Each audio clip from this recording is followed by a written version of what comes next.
Good afternoon, everyone. This is Pastor Coach Alan, and I'm coming in here live from D Cup Coffee Republic, the home of certified life coaches here in the Philippines. We are 24/7 coaching hub, offering coaching on-demand services anytime of the day. Presently, because of the community quarantine, our operation is primarily via online, and you can reach us through 0917-586-1661. I will be your host, and my co-host for this talk is... Hello, hello, good afternoon. O, di ba? Ang taas ng energy. Come on, energy, let's go. Energy! Candy Teng. Oo, I'm co-hosting with Coach Pastor Alan. And this is part 4 of Coach Connect, Who of the Hour. So we are doing this videoton, hindi siya marathon, no? Videoton as a community. O videoton as a community service to our change agents in this tribe or inside the tribe, whom, syempre, we are called to serve first and foremost. Now, presently, DCAP operations is limited to takeout and delivery service only. But, may but, syempre, online coaching is non-stop, and we continue to reach out to the life coaches certified under the Global Institute for Coaches and Entrepreneurs. And thank you for that. And now, without further ado, I would like us to introduce himself, our Who of the Hour. Please, Coach, introduce yourself and tell us your batch and your certificate number. Joke lang yung certificate. Joke lang yun, and tell us something about you. Come on, Coach. Hello everyone. You guys rock. I'm amazed how you guys talk now. Sorry, I did not prepare for this, and it's been a while since I connected to you guys. But I'm happy to serve. I'm happy to be here, despite the short notice. Well, why not give it a try? I've never done this before, so please bear with me. I'm a little bit nervous. Kaya I had with me 2 cups of coffee already, and wow. Powerful! O, sakto, di ba? You did something. Ako meron, oo. Ako din, oo. Come on, Coach. Tell us about yourself. And... Well, yes, I'm Coach John. I'm batch 10. And yes, other than being a coach, I'm an IT professional in a maritime company. And ever since I joined coaching, ever since I did coaching, it's been part of me already. Despite I don't see you guys every now and then, or it's been a while since I last saw you. But coaching is something I think it's been part of me, and it has an impact on me in how I relate to people. Oh my goodness, I'm so nervous. Is this really live? Someone is watching or what? Yeah, we're live. Ay, sige. Ay, hello nga pala kila Coach A, kila Coach Rose, kila Coach Michelle, everyone. Coach Rose, hello daw, sabi ni Coach John. Hello, Coach John. Hello. Ayun, I'll see you guys. Ayun, Did I introduce myself enough ba? Ayun. Yeah. Alam mo, one of the beauty of this incident that took place in our nation right now is that we're able to reconnect again, and we're able to share the beauty in all of this. This is really a milestone, especially for me. This would be one of the things that I'm grateful of for the month of March, that I get able to reconnect and talk to Coach John. So, Coach John, could you please tell us what's the situation inside your family right now, inside your humble abode, and of course, inside Cavite, Imus Cavite, Bacoor Cavite? What's going on in there? Well, this is for the first time na I think na I get to spend time with my wife for more than 24 hours. Nananawa na siguro siya sa akin. I hope not. We're totally locked down. Well, by the way, I live in Bacoor, Cavite. So we cannot really go out of our subdivision without having the pass, and everything that we have to do is really controlled. kanina lang we tried going out. My wife tried going out to the market, and I'm glad that she was able to buy some stuff. And it's so surreal kasi it's just ano lang eh. You normally see this in the movies. No, Yeah. like being locked down and suddenly we see ourselves in the same situation. I'm glad there are no zombies walking around, but Naisip ko yun but sabihin. ayun. And yesterday, my friend asked me if I have some spare mask pa. So he came over, but he was stopped sa gate namin. And there's this lump in my throat nung inabot ko yung mask and some alcohol sa kanya because he cannot go in. So parang pelikula to and everybody's looking at us. Anong ginagawa namin? I'm just trying to reach out to help out a friend. And yun, Parang sabi ko, exactly. Sabi ko, totoo na nga to. So yun ang question eh. What should we do in this kind of situation? How should we respond to it? I think that's the question that we want to ask. So how's Coach John Paña responding into this kind of situation? Well, to be honest, scared. You're worried. Nandun yung fear kasi prior to the lockdown, I was exposed to some of colleagues who traveled from Norway. We have to do some IT migration. So last Wednesday until Sunday, we were working together. So there were 4 Norwegians who worked with me. So we work until late hours. And then I felt like I am sick. I felt like something is not right kasi first is you're so tired. Pwedeng stress ka, fatigue, and the thought na you might be working with colleagues now who might have been infected. Or hopefully not. So nandun din yung fear and nandun din yung worry. And to be honest, it's not easy for me as well. Though my wife and I are in the same house. Diet muna. I don't really get close to her. I don't even touch her. Diet ang tawag, ano? So diet ang tawag there, ha? But I think the right word for that is abstinence. Ayun. Yun, parang I just have to really accept the fact that this is happening. I need to acknowledge yung nararamdaman because it's absolutely normal. And I think it's not okay if you don't acknowledge itong mga feelings na to na it's parang you're trying to parang niloloko mo lang sarili mo if you're not going to admit na you're fearful, na nag-worry ka, you know, na parang bang you're facing mortality and then you just ignore it. No, parang it's wrong to think that way. You just have to face it. You just have to face it na worried ka, you're fearful. The question now is what should you do about it? Yun naman yung mahalaga dun. Yes. So how before you answer that question, Coach, is that nag-hi ang ating Ate Hasmin, si Ate Coach. Yeah, si Hasmin. Master Coach. Yeah, How many Master Coaches do we have now? We have 3. Master Coach A, Master Coach Hasmin, the second, and Master Coach Mike. Mo, napakabilis nung takbo nung maliliit na paa ni Coach Jasmine. Master Coach na. Nice. Yeah. Coach Candy, I love what Coach John have said a while ago. Let us accept the fact that we are fearful and that we are worried. So the question is, now that you have accepted it, so how does a life coach and a child of God like Coach John face the fear and worries that's going on inside of you right now? I mentioned earlier na I worked last week and nandun yung fear na I might be a carrier. To be honest, week before I was sick, I had a bronchitis. I didn't work for a week and I thought it was COVID. So I stayed at home.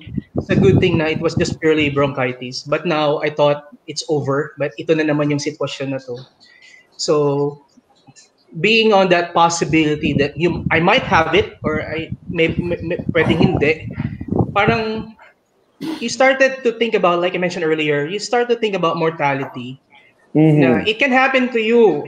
Bad things can happen to both good guys and bad guys, right? So I'm not spared. Hindi ko pwedeng sabihin na, okay, I have faith in God, I believe in God, and I am untouchable. So it can happen to me too. So yun, yung mortality, no, parang, Yeah. oh my God, ito na yun, ito na yun. And then you started to think about what really matters most. And sa tingin ko, mahalaga yung you start to acknowledge, ano ba yung paradigm mo? What is that something that you really believe in? Because what's inside of you will help you to cope up or to respond to this situation. Napakahalaga nun kasi what's inside of you is what really defines you. That's who you are. So, para, ayun yung So the first thing that comes into my mind is, let's have a real talk. If I have it, if I have few days left in my life, what would I do? Anong gagawin ko? So marami na kagad pumasok sa isipan mo. First is, ano ba yung mahalaga?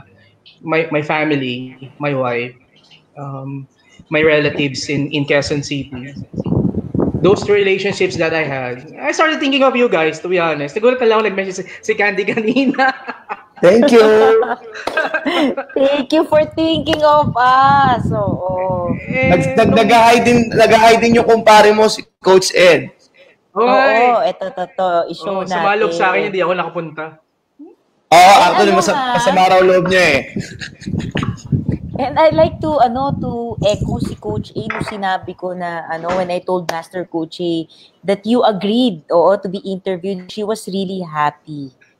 So ganito ang happy ni Coach A. Paano? Ma-pinch ko niya, paano? Yes, continue, Coach, continue.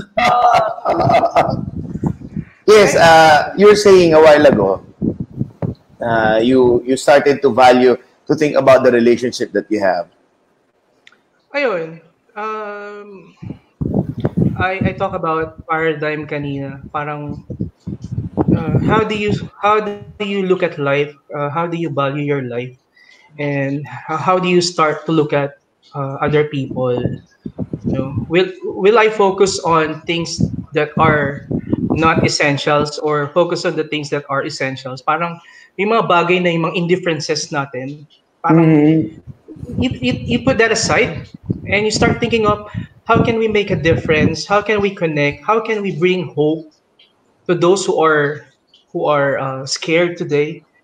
Yeah. Who doesn't know what to do? Those who are panic buying.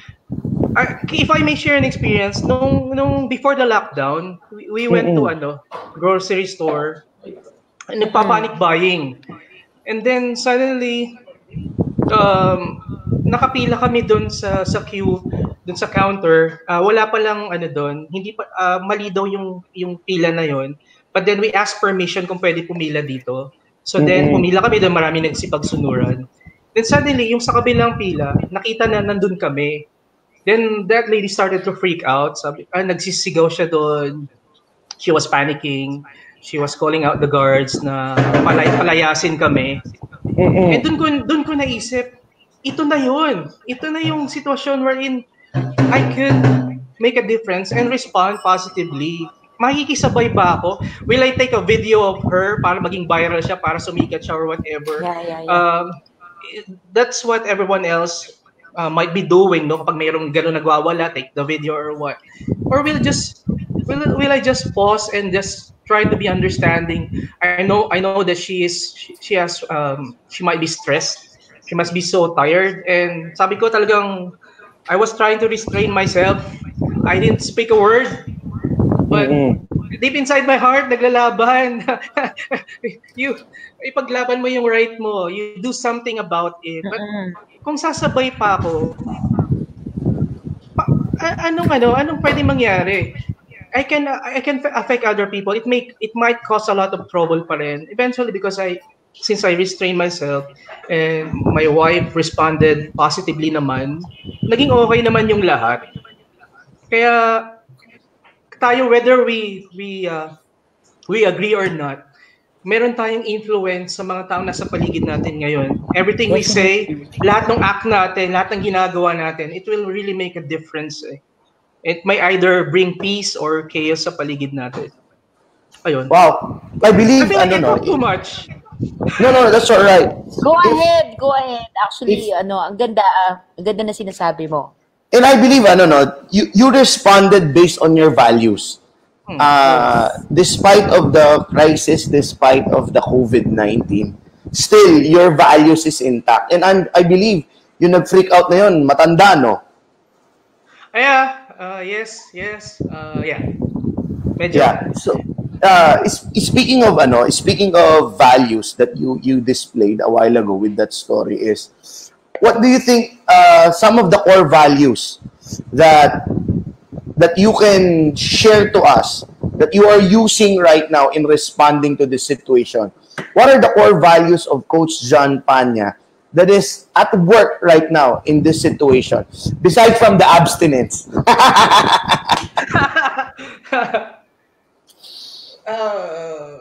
Paano ba? Well, ito, shirt ko, you're allowed. Mm-hmm. Paano ba? I think,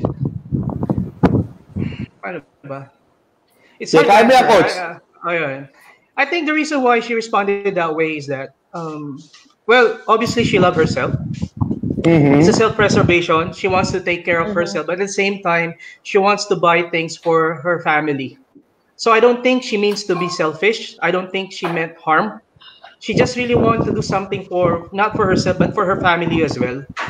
I believe I believe in the, I believe in the ethics of love. The greatest ethics is love, and we have a different way of showing that love, no? Pwede nating, yun, sabi ko nga, baka yung pinakita niya because of her love towards her family, kaya siya naging ganun. Pero paano naman yung love na meron ako? Yung pinanggagaling ko, talking about my values, I really believe that there is no greater love than this, that he laid down his life for his brother. Iniwala ako dun na love is not just about it's not about what you can get, it's not about what you can feel. It's more really about what you can do for others, what you can do selflessly for others. Kaya there's so much pain, there's so much hate dito sa mundo na to. Because we tend to love ourselves lang din. There's nothing wrong with loving ourselves, no. In fact, we have to take care of ourselves. We need to flex our muscles. Meron akong exercise machine dito. Dati hipo ko lang yan. Ngayon nag-exercise na ako. I think, like we said, there's nothing wrong about loving yourself. Pero may sinabi kasi dun love your neighbor as you love yourself. Hindi sinabing love yourself as you love your neighbor. It's the other way around. It's more really of thinking about the others as well before you think about yourself. Parang ganun. So if all of us will be thinking that way, ano bang pwede kong mai-offer? Ano bang pwede kong maibigay sa iba? I think mas magiging madali kung paano tayo magko-cope up sa sitwasyon na to. No, we can really think more about others. So that's just one. And I also believe na someone is in control despite all this. I started asking the question, Lord, do you really exist? Nandiyan ka ba talaga? If you exist and if you love me, how could you let this happen? Ba't kaya nangyayari tong ganito? Is it a good question, coaches? Na parang if God does exist, why does He let this happen? Parang it's an intriguing question, di ba? So far, what answer have you get? Yeah. Well, back to me. Kainis. Ayaw mo na mag-bring up ng statement na babalik din sa akin. Sige ako, so far. What have you got from God? Well, one thing for sure, I know God is a loving God. Kasi kung hindi siya loving, He wouldn't give us a freedom. Kasi love without freedom is not love at all. Otherwise, we will become robots. Kaya nga tinawag tayong human beings, hindi human doings. We are not someone who get instructions. We have freedom. But here's the thing. We have a freedom to choose. Do we choose to choose God, or do we choose to live our lives on our own way? Kasi naniniwala din ako na we have a design. I believe in Mm-hmm. intelligence design. God has specific design us for something. We have a purpose. So going back, how could a loving God allow these things? Mahal niya Yeah. tayo eh. But all of us try to turn away from Him and do things on our own. No, we started to be loved. Sabi nga, di ba? We become lovers of ourselves. We pay attention too much about ourselves. Hindi na natin iniisip yung ibang tao, naging hateful tayo because of self-preservation.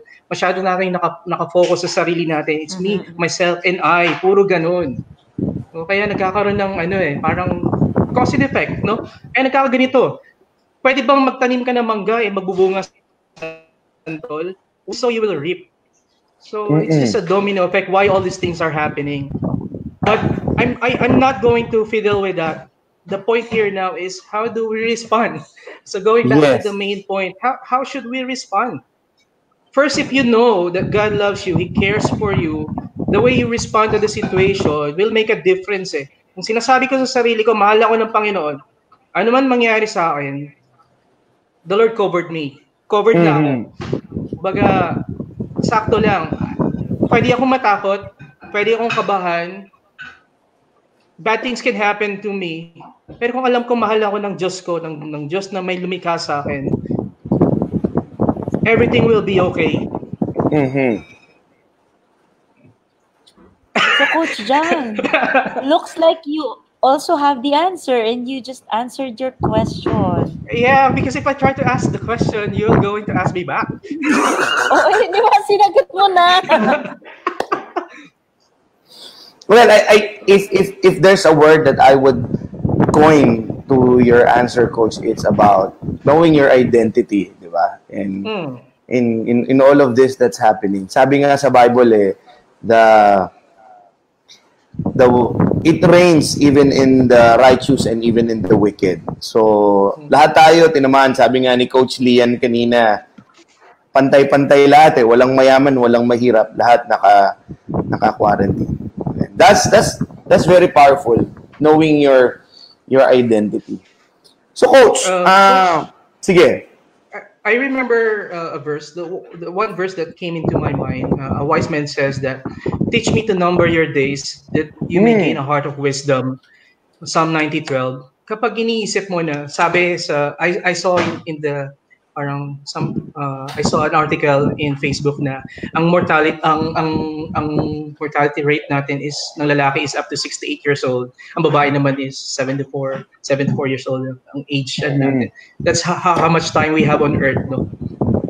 So I only have like 30 years na lang. Anyway, kidding aside, if you sabi doon, teach me to number my days so that I may gain a heart of wisdom. The more you look at life, na kung saan napakaikli lang nito, you will start thinking how you live your life.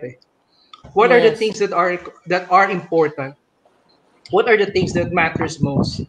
Yung relationship natin, for example, kung hindi nagkaroon ng pause, no? I think this is really important na nagkaroon ng opportunity to pause.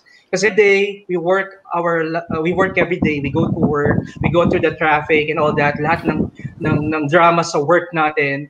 Kasi ang rational natin is, I want to earn money so that I can bring food to the table. Totoo yun. Maring totoo yun. Pero ito lagi kong iniisip. Money may bring food to your table, but it doesn't necessarily brings life to you. Lagi nating sinasabi, para kanino ka bumabangon? Bumabangon ako para sa pamilya ko, para sa anak ko. How come na when you get home, you don't even talk to them? Unang-una is you open up your Facebook, kakain na lang kayo, hindi naman kayo nag-uusap. So parang saan mo sinasabi na nabubuhay ka para sa pamilya, but you don't even talk to them. This, whether you believe it or not, I still look at this situation as a blessing. Correct. For us to really pay attention kung ano yung, to look at time, to look at the things that matter most to us. When was the last time you had a good conversation with your wife, with your husband, with your father, with your parents, with your siblings? When was the last time na you had a good conversation? When was the last time you talked to a friend?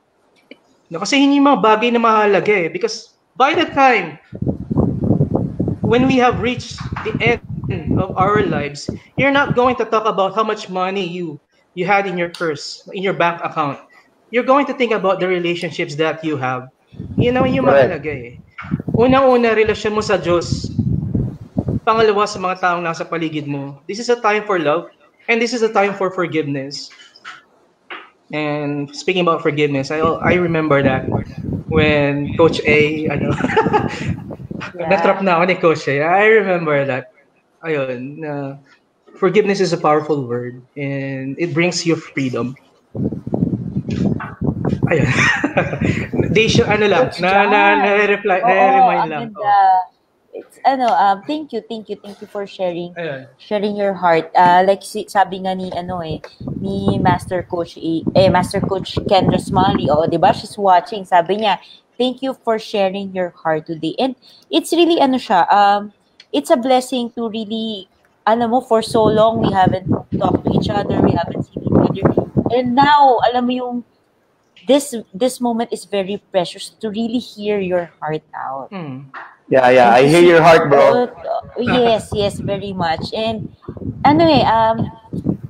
precisely because we wanted to really intentionally connect with you. It's precisely because we want to also let you know and communicate with you that you are very much loved. Hmm. Na here, you still have a family and you are family to us.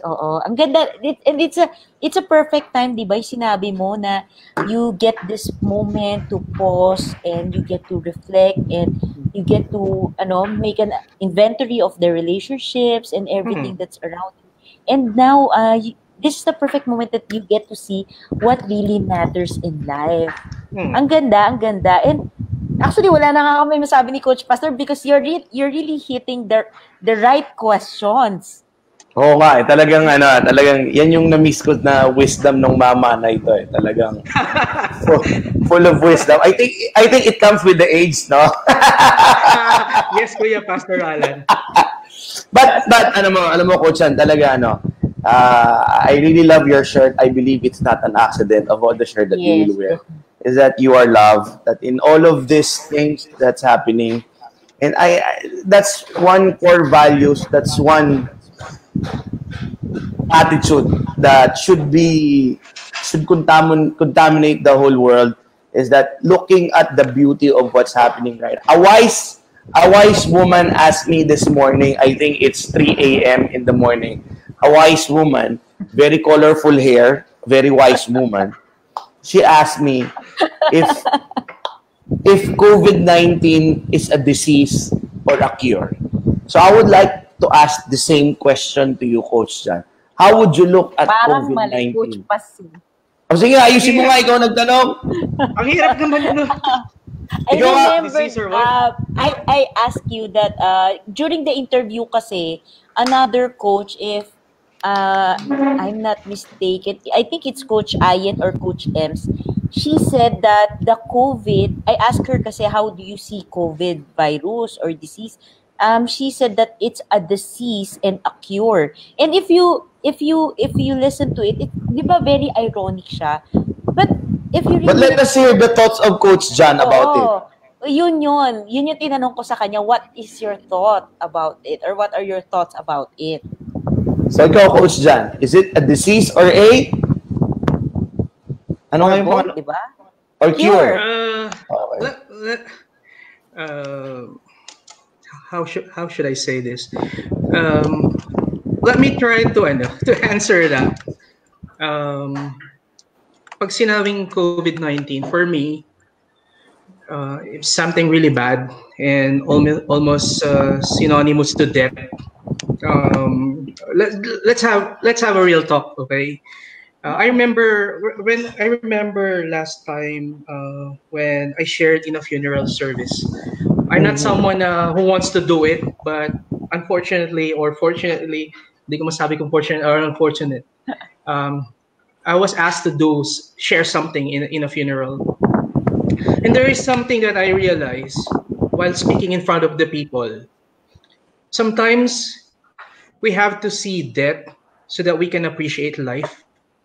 Parang it just came in my mind na at the end of the day, nobody wants to experience that. No, we know how it feels to lose someone. And to be honest ako sa sarili ko, iniisip ko, baka meron ako, baka carrier ako. Mm-hmm. And I got really sick few days back.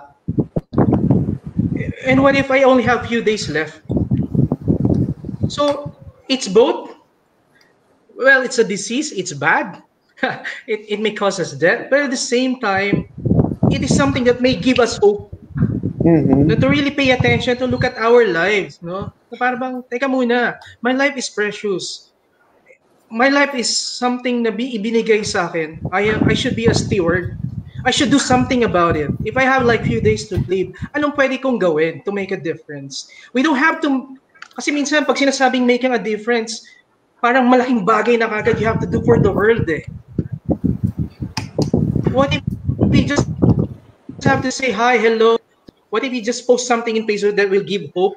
What if you just go out there and help someone get a water or buy something for them? Kung lahat siguro tayo magiging ganong mindset, we will be all part of the solution. Mm-hmm. So I don't know if I answered the question. So for me, you're answering. Let's face the fact that Meron akong it's real. nakuha. Ang ganda. Yeah. I Yes, got po. something from just what you said is, usually people think of kindness as something grandeur or something big, no? And you said a simple post, simple things. Those are often neglected, but those are the kind of kindness that marks, and it gives hope. Tama? And Yes. Coach John, I'd like to ask you. Ito talaga, ako talaga to eh. Oo. With this call, with this interview now, how do you see hope? How do I see hope? Yeah. How do you see hope? How do I see hope? Big word. Well, all I know is that in everything that happens in our lives, there is no accident, and you will always find hope.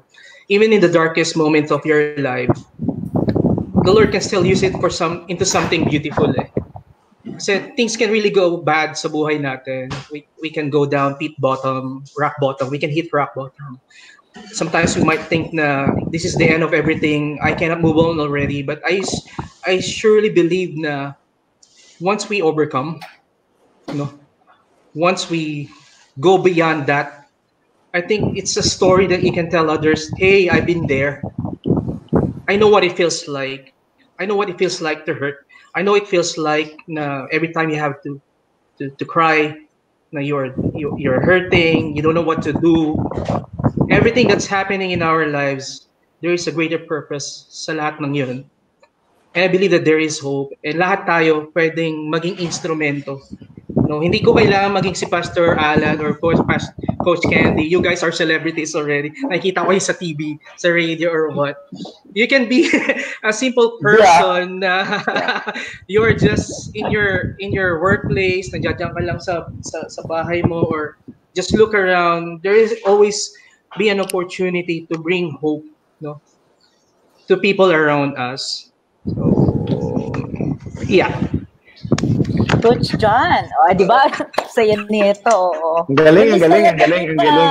Na-starstruck ako. Very profound. I don't know, bro.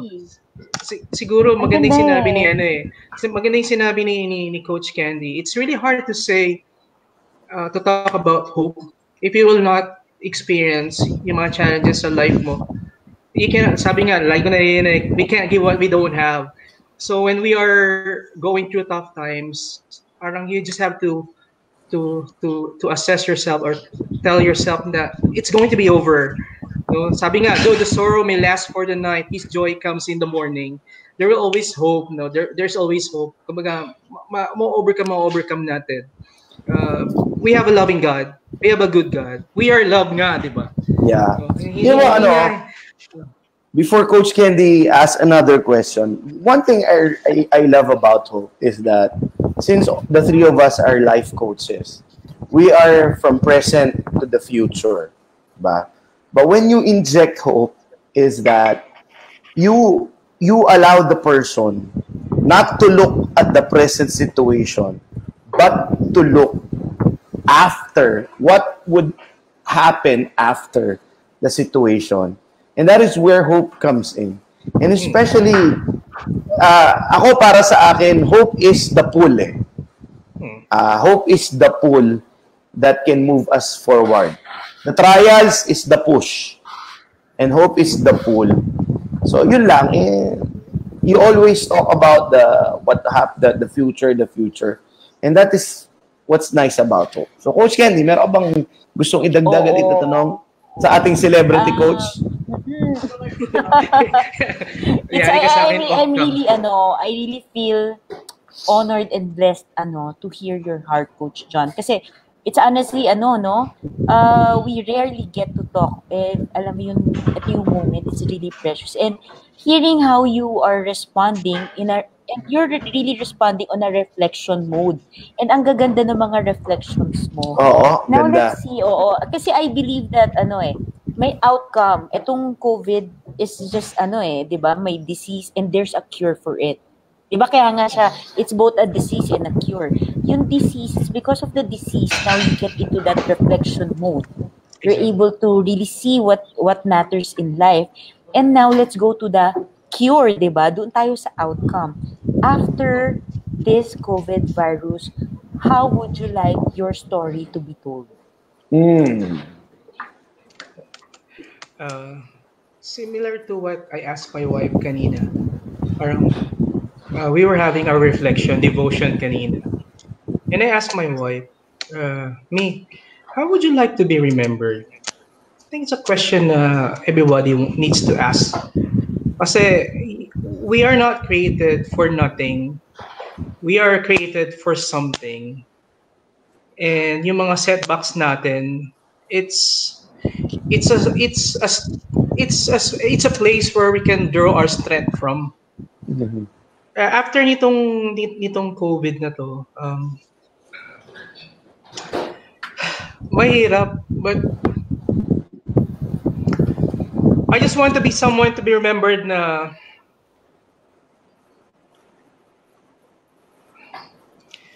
we just want to make a difference one step at a time. And I am just an ordinary guy. I don't have the eloquence of this word. I'm not a scholar or something, but I am someone who went through tough times in life then. No, I am someone who made huge mistakes in my life. But then at the end of the day, the question is, gaya ng sabi nyo, is there still hope?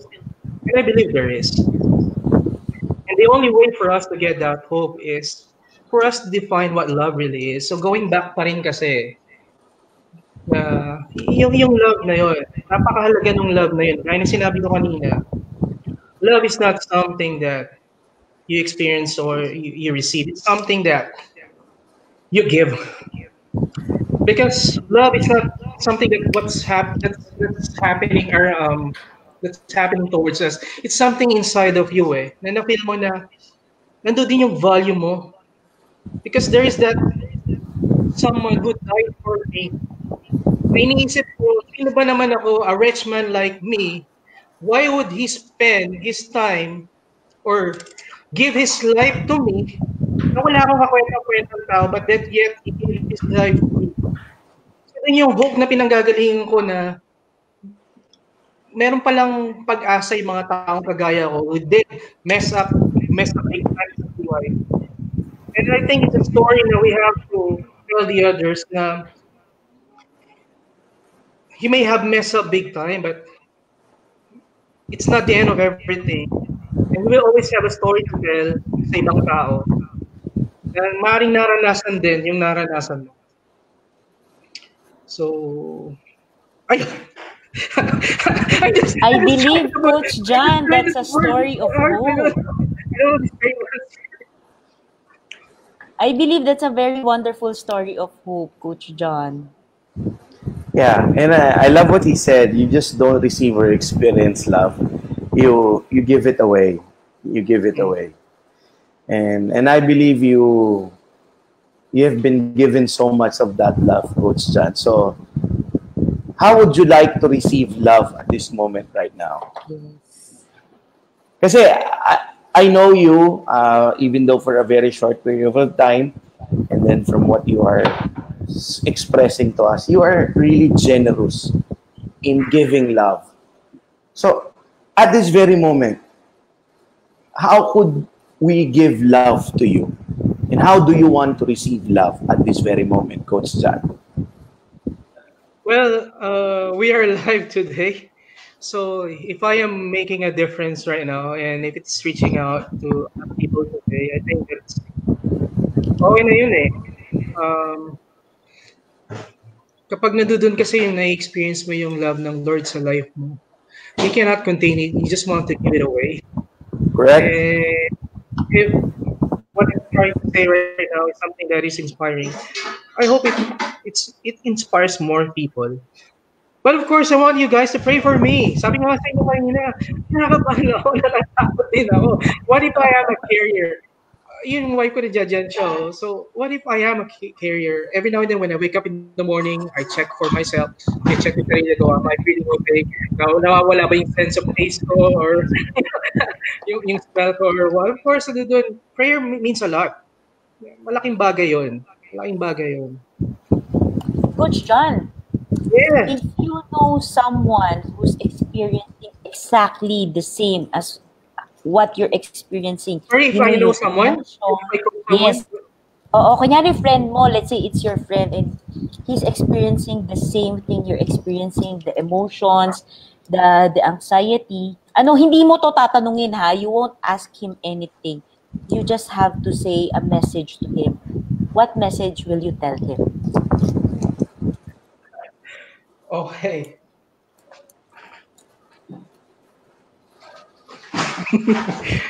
uh,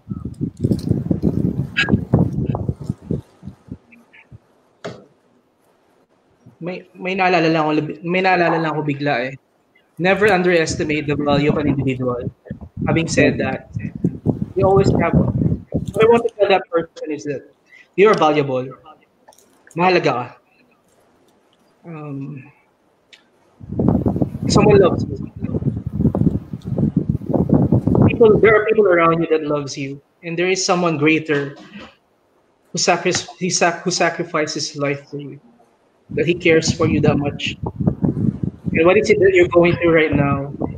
He knows kung inaaranasan nyo. He can see every tears that you cry. He can see lahat ng pain na na-experience mo ngayon, yung doubt. But always remember that you are valuable, you are loved. You just have to believe that.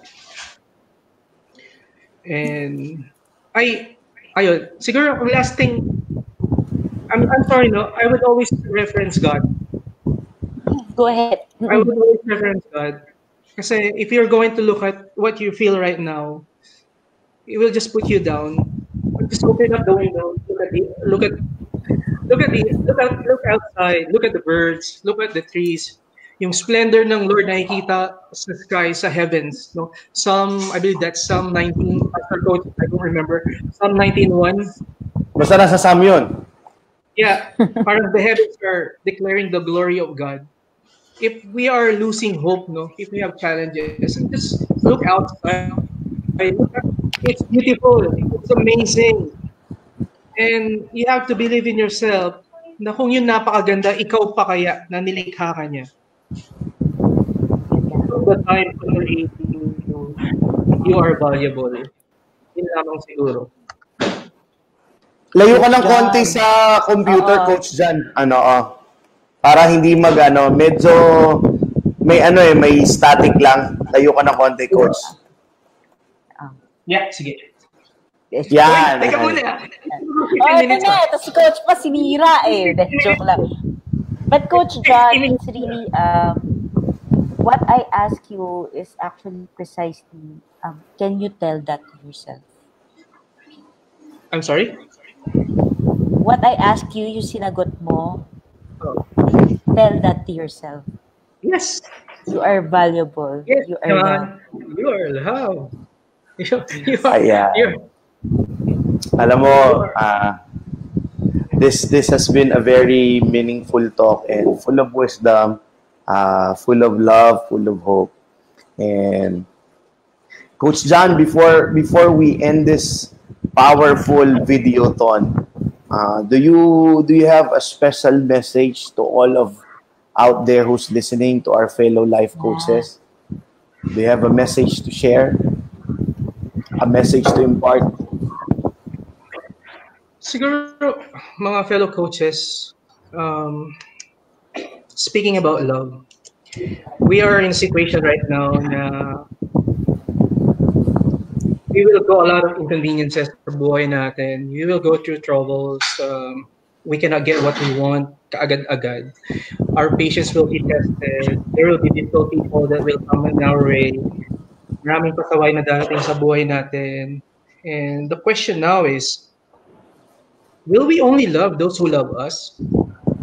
What about those people who doesn't give us value? What about those people that are hurting, that's making your life miserable? Kasi punong-puno na po ng mga bashers, punong-puno na po ng mga bida-bida sa mundo na to. We need people to become encouragers.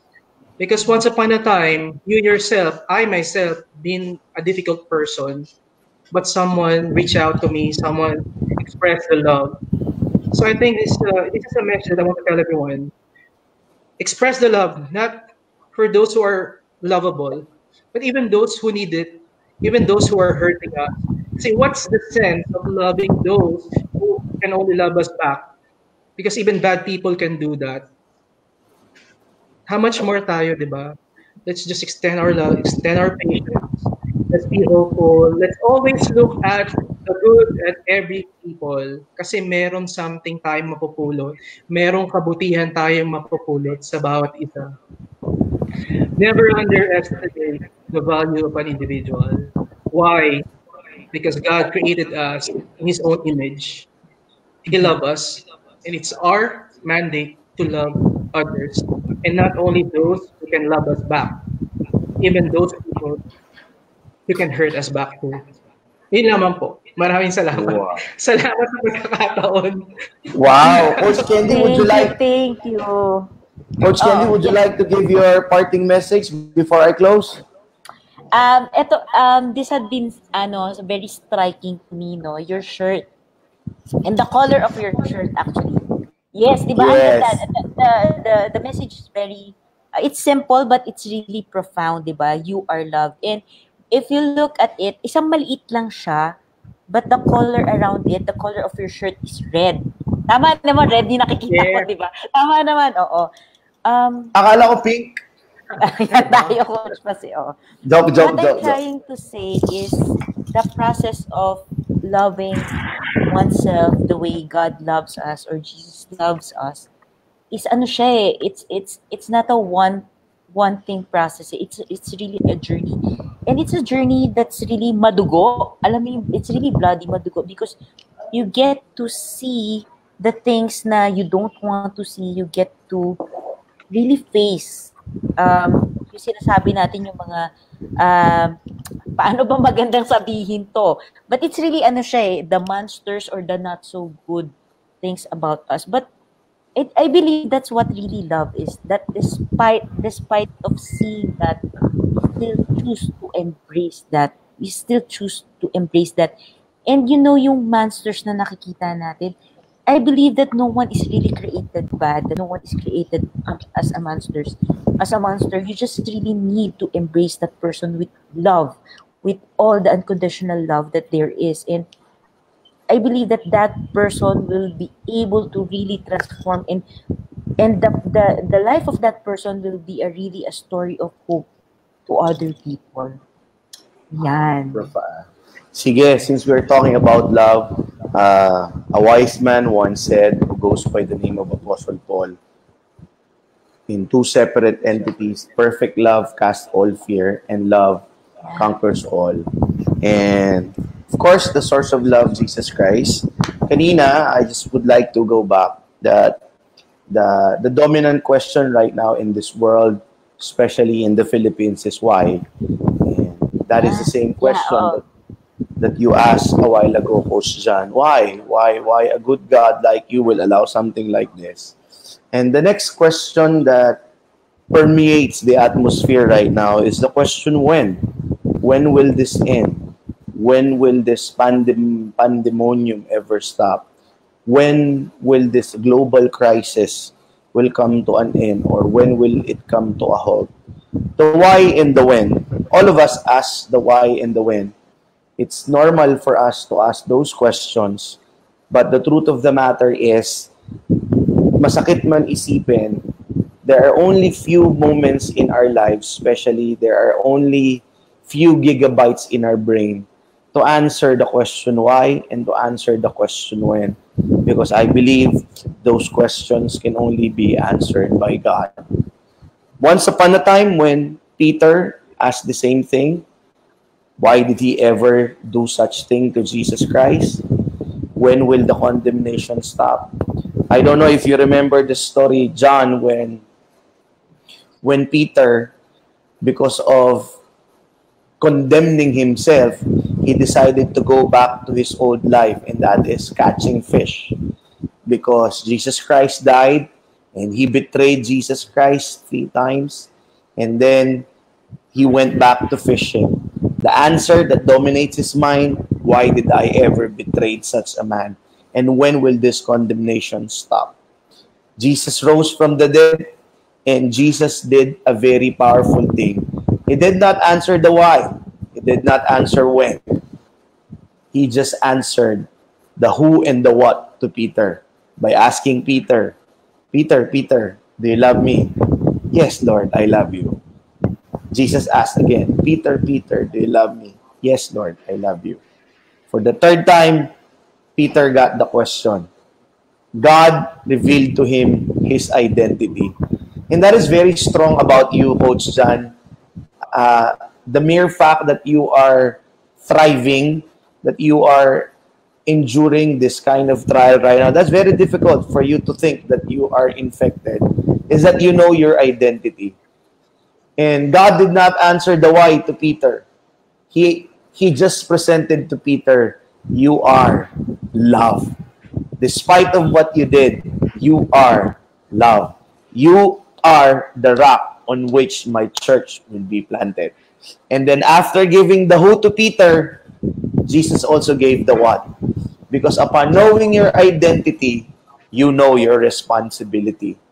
And that's the time Jesus said, feed my sheep. So again, Coach John, you're very much aware of your identity and you're very much aware of your responsibility. And I believe after this challenge, your story will be a stronger identity in Christ and a stronger responsibility in spreading hope and in spreading love. It's such an honor to talk to you, my brother. I miss you. This is Coach Thank you. Pastor Yes. Alan, Yeah, together with appreciate Coach that. Candy, not answering the why or nor the when, presenting to you who you are. You're a change agent, you're a life coach, you're a child of God. And once you know your identity, you know your responsibility. Spread the love, spread the hope, love bomb boom. God bless, Coach Love Thank you, thank you. All Sam! right, bomb. thank you. Thank you. Thank you so Thank you, much. Coach Bye-bye! John. Thank you, bye. Take care. Bye-bye. Bye-bye! Ganda.